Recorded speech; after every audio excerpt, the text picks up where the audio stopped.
حضرت صلی اللہ علیہ وسلم کے بارے میں تفصیل سے پوچھنے لگے۔ ان میں سے ایک نے پوچھا کیا یہ بچہ یتیم ہے؟ حضرت حلیمہ سعدیہ کو ان پر کچھ شک ہو گیا، چنانچہ جلدی سے بولی نہیں، پھر اپنے شوہر کی جانب اشارہ کر کے کہا یہ اس بچے کا باپ اور میں ماں ہوں۔ راہب بولا اگر یہ یتیم بچہ ہوتا تو ہم اسے قتل کر ڈالتے۔ حضرت حلیمہ سعدیہ کہتی ہیں کہ میں نے دیکھا کہ ایک بادل کا ٹکڑا حضرت صلی اللہ علیہ وسلم پر سایہ فگن رہتا ہے، جب آپ صلی اللہ علیہ وسلم ٹھہر جاتے تو وہ بھی ٹھہر جاتا، اور جب آپ صلی اللہ علیہ وسلم چلتے تو وہ بھی چلنے لگتا۔ یہ چند معجزات ایسے تھے کہ جن کی بنا پر اماں حلیمہ خوفزدہ ہو گئیں، اور حضرت صلی اللہ علیہ وسلم کی حفاظت کے پیش نظر آپ صلی اللہ علیہ وسلم کو والدہ کے حوالے کر آئیں۔ اس وقت عمر مبارک 5 سال تھی۔ حضور صلی اللہ علیہ وسلم صحابہ اکرام سے فرمایا کرتے تھے کہ میں تم میں سے سب سے زیادہ فصیح ہوں، اس لیے کہ میں قریش سے ہوں اور میری زبان بنی سعد بن بکر کی زبان ہے جو عرب کی فصحاء مشہور تھے۔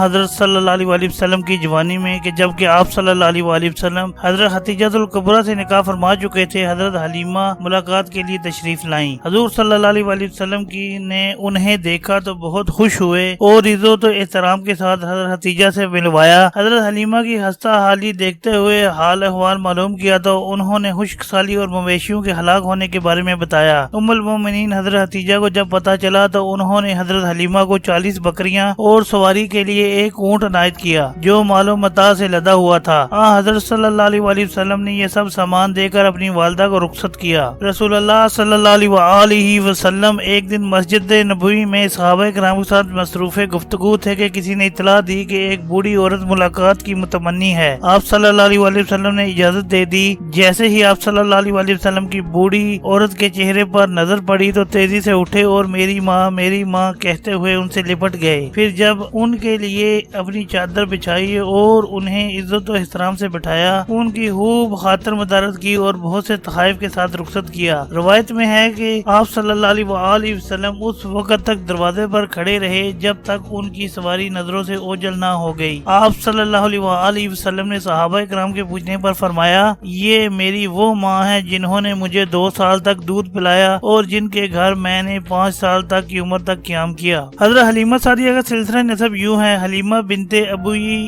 زہیب بن عبداللہ بن الحارث بن شجنہ بن جابر بن رزام بن ناصرہ بن سعد بن بکر بن حوزان۔ علامہ ابو عبداللہ محمد بن سعد البصری نے طبقات بن سعد میں حضرت حلیمہ سعدیہ کے والد کا نام عبداللہ تحریر کیا ہے۔ رسول اللہ صلی اللہ علیہ وسلم کی بعثت کی اطلاع قبیلہ بنو اسد تک پہنچ چکی تھی۔ اماں حلیمہ اس خبر پر خوشی سے نہال تھیں اور ایام رضاعت کے دوران پیش آنے والے واقعات یاد کرتی اور کہتی مجھے تو پہلے سے ہی اس بات کا یقین تھا کہ میری گود میں پلنے والا یہ مبارک بچہ اللہ کا نہایت مقرب و برگزیدہ بندہ ہے اور ضرور یہ کسی بڑے منصب پر فائز ہوگا۔ جس بچے کے دنیا میں رونق افروز ہوتے ہی رحمتوں کا نزول شروع ہو گیا ہو وہ ضرور پوری دنیا کے لیے رحمت ثابت ہوگا۔ اللہ کا شکر ہے آج میرا وہ یقین سچ میں بدل گیا ہے اور اللہ نے میرے فرزند عزیز کو سب سے بلند و بالا مقام سے نوازا، لیکن ابھی تک میں نے محمد صلی اللہ علیہ وسلم کے اس عظیم اعزاز کے بارے میں دوسروں کی زبانی سنا ہے، مگر اب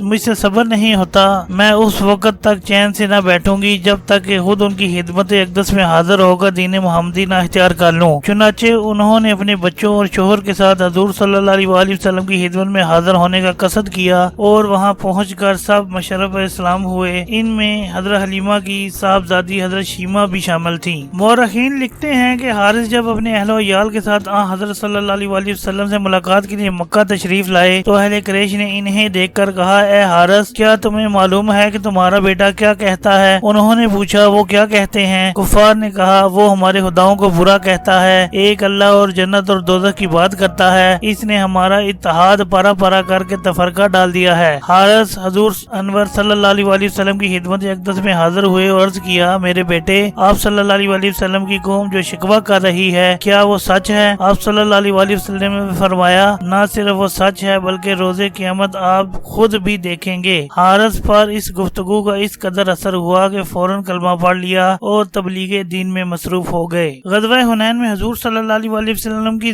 رضائی بہن شیمہ بنت حارث گرفتار ہوئی تو انہوں نے کہا میں رسول اللہ صلی اللہ علیہ وسلم کی بہن ہوں ہوں۔ یہ سن کر لوگ حضرت صلی اللہ علیہ وسلم کے پاس ان کو لے گئے۔ حضور صلی اللہ علیہ وسلم نے نہ صرف انہیں پہچان لیا بلکہ انہیں اپنے سامنے دیکھ کر جلدی سے اٹھے، اپنی چادر زمین پر بچھائی اور بہن کو اپنے پاس بٹھا کر دیر تک بچپن کی یادیں تازہ کرتے رہے۔ یہ وہی بہن تھی جو حضور صلی اللہ علیہ وسلم کو ہر وقت گود میں لیے پھرتی رہتی تھیں۔ حضور صلی اللہ علیہ وسلم انہیں مدینہ منورہ میں رہنے کی پیشکش کرتے، لیکن انہوں نے اپنے گھر جانے کی خواہش کا اظہار کیا۔ آپ صلی اللہ علیہ وسلم نے انہیں بہت سا مال، اونٹ اور بھیڑ بکریاں تحفے میں دیں اور عزت و احترام کے ساتھ گھر روانہ کر دیا۔ یہ رضائی ماں حضرت حلیمہ سعدیہ سے مقدس رشتے ہی کا احترام تھا کہ آپ صلی اللہ علیہ وسلم نے غزوہ حنین کے دوران قید کیے گئے قبیلہ بنو حوزان کے 6000 قیدی رہا کر دیے اور بے شمار مال غنیمت واپس کر دیا، اس لیے کہ وہ سب اماں حلیمہ کے رشتہ دار ہونے کے ناطے آپ صلی اللہ علیہ وسلم کے بھی رضائی رشتہ دار تھے۔